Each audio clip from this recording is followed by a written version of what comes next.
મહાશિવરાત્રિ એ માત્ર ઉપવાસનો દિવસ નથી, પણ શિવ અને શક્તિના મિલનનો અને અંધકાર પર પ્રકાશના વિજયનો પાવન પર્વ છે. વર્ષ 2026માં મહાશિવરાત્રિનો શુભ મુહૂર્ત 15 ફેબ્રુઆરીએ બપોરે 5:04 વાગે શરૂ થશે અને 16 ફેબ્રુઆરીએ સાંજે 5:34 વાગે પૂર્ણ થશે.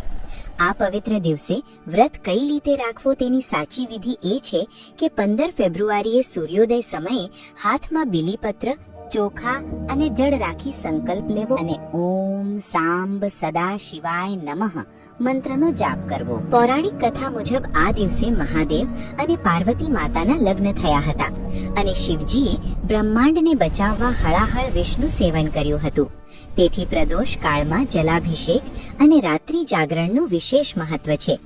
યાદ રાખજો કે વ્રત તોડતા પહેલા મહાદેવને ભોગ લગાવવો અથવા અન્નદાન કરવું અનિવાર્ય છે, કારણ કે તેના વિના તમારું વ્રત અધૂરો ગણાય છે. આ વિધિ તમારા પરિવાર અને મિત્રો સાથે જરૂર શેર કરો, જેથી